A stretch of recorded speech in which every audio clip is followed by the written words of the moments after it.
everyone. I'm Ashrith, Edukulla, a 16-year-old boy who's been living in Hyderabad from past 14 years. First and foremost, I want to thank Meghna ma'am and Bala sir for giving me this opportunity. So my story started in 5th grade, where my parents introduced me to robotics classes.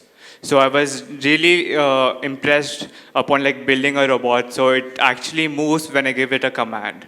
So I liked it. So my whole 5th grade, once in a week, I was doing robotics, and I really felt interested. So I was not much into coding that time. I didn't know what coding was.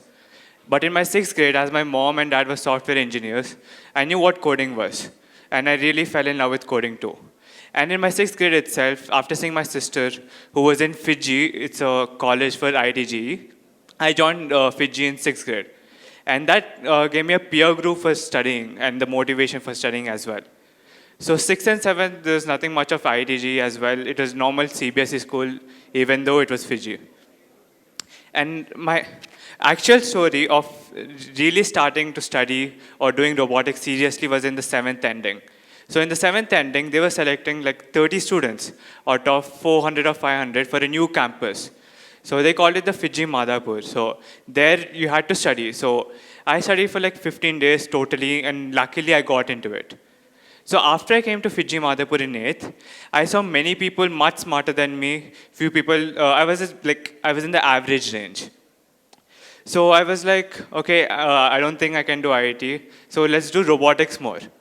So in 8th, I was doing more robotics, and I joined a coaching company for robotics called Leap Labs.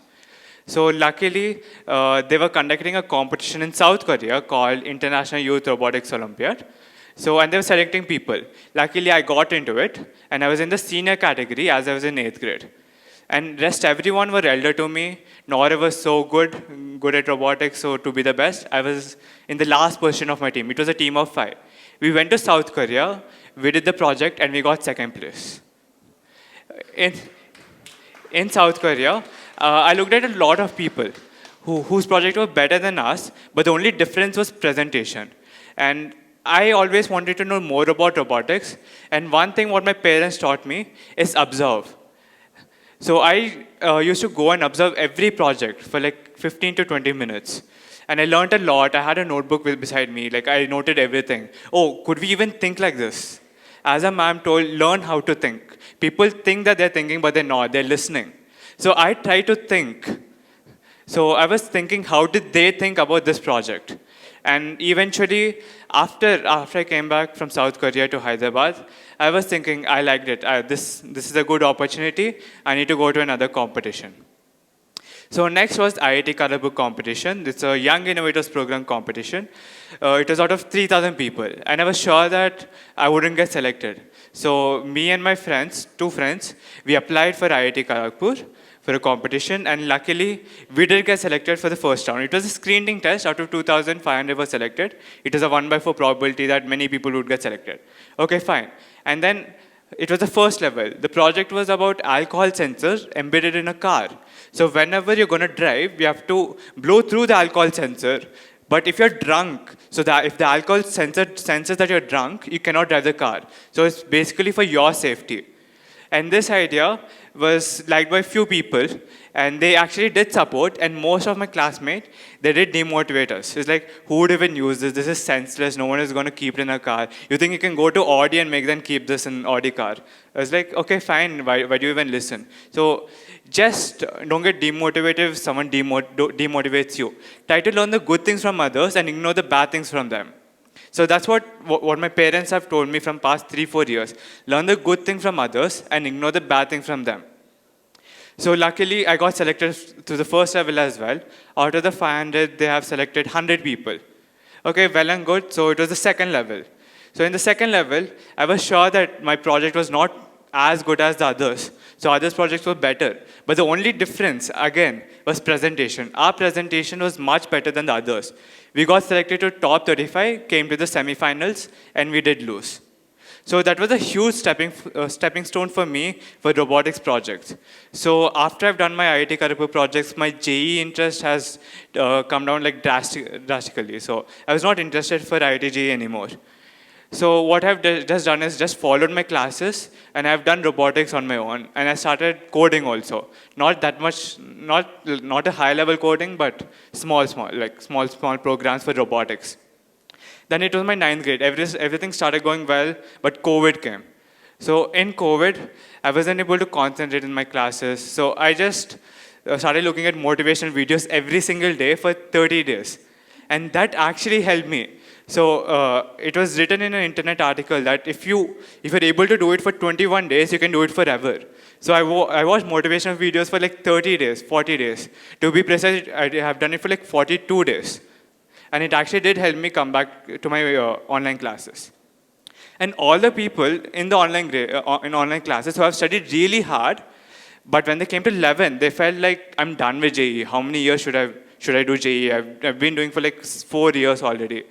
It's not college, it's JEE. You just need to do it for 2 years.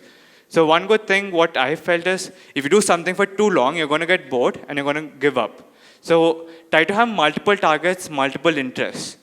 So in my ninth grade, again, it was COVID. So the contest was conducted in South Korea, but it was online. So I did participate online, and I got first this time, and I participated solo. So after this, I was like, okay, let's go back to academics, enough of robotics. I wrote an exam called NSCGS. And I got negative. My score in biology was negative. So I gave up totally. It's like, okay, I'm done with JEE for until 10th. I'm not going to touch JEE. So for my whole 10th, I have done any JEE, but I chose one subject out of math, physics, chemistry, which was maths. So the reason I chose math, because it was the toughest subject. So it is basically, it's not like physics and chemistry where we understand the concept so that we can get it.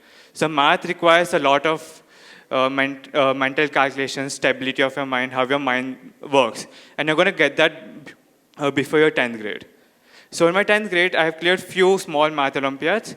And again, in robotics, I have gone to International Youth Robotics Olympiad again. I again got second place. So okay, it was routine. Second place, I was like, okay, fine. So for a change, I went to a different competition called World Robotics Olympiad. So this thing, I was trying to observe what happens in the surroundings. I needed new ideas. All my projects were regarding agriculture. So now I wanted to go towards the car industry or something like that. And then what I've done is, in a car tire, so the electric vehicles are going to be the next future. And there's a lot of problem with the electric vehicles that is going to come out of power soon. So I made a device on the tire. So because of the pressure of the tire on the ground, it's going to generate electricity and charge the battery. So with that idea, with no motivation, I was tired totally in my 10th grade. I did enter the World Robotics Olympiad and ended up third. And then it was the time for my 10th grade exams. And I haven't done much of my languages in 10th. So in the pre-finals, I got 42 out of 80, which was just passing marks. I haven't told my parents that they're knowing it now. Don't scold me, please. So now, after my pre-finals one, I got really less marks. So I was like, okay, what do we do now? I haven't attended my Hindi and Telugu classes for like whole year. So what I just realized is, if you just do it multiple times, don't work hard, work smart. So if you want to be successful, what I realized in my 8th, 9th, and 10th is work smart, work hard, and be matured. Work in a matured way. So if you just work in a dumb way for like 12 hours, it's not going to fetch you anything. So I did read Hindi and Telugu. I don't know how actually I've done it, but I have managed it, and I got 95% in my boards. It wasn't a great score though. So then I came to my 11th grade. So in my 11th grade, I saw like a rise in my maturity level. So from 40% to 80%. So I wasn't clearly sure what to do in my 11th, but I have decided I'm going to do many things. So I was like, okay, I'll do IIT JEE now. So I was interested in the physics and chemistry subjects as well. But all my friends in 8th grade, 9th grade, and 10th grade who were working really hard, and they were not able to read for this exam because they have read it already for 4 years. They were not interested anymore. So now all of them have come down, and I came up. So that really shows, like, try to do multiple things. If you do one thing and if you don't get that, you would be a loser because you wouldn't have anything left. But if you try 3, 4 things, and you could end up getting one thing, and you can learn more from that as well. And one more thing, what I've recognized is, in my 10th grade, I was introduced with YouTube Shorts. Probably many of you know it. But what happens there? So when I talk about YouTube, I talk about all the entertainment platforms like Instagram, TikTok, and rest. What I have observed is, whenever I scroll through a prank video and I like it, I get more of them. Whenever I scroll through a tech video or education video or something which is serving our nation, I like it, I don't get more. So basically, all these platforms are using you so that to make money, so that they can keep you on YouTube for a longer time. So I realized it, and I actually tried to make a YouTube video on it. And that was my most viewed video on YouTube. So, and also, I'm the founder of PIMS, Pre-Indian Mathematical Society. So I knew that I wanted to open my own club or own society for something. So what I've done, I had no followers, I was not on any Instagram, I had very little friends, maximum 25 friends. So I was like, use technology such a way that you can develop yourself. So I spent like 4 hours every week to make educational videos on YouTube, and successfully I got 800 subs. And with that, I was able to make my own society. And when I opened my own society, I had nearly 300 people attending my classes every day, which were equal to, if you look at my part, it was almost equal to the big platforms which are already there. So use technology in a good manner, observe properly, and act in a matured manner. It does not matter if you work hard, you need to work smart. If you work hard for 12 hours, you're not going to get anything. Instead, if you work smart for 4 hours, that's better. That's my story. Thank you.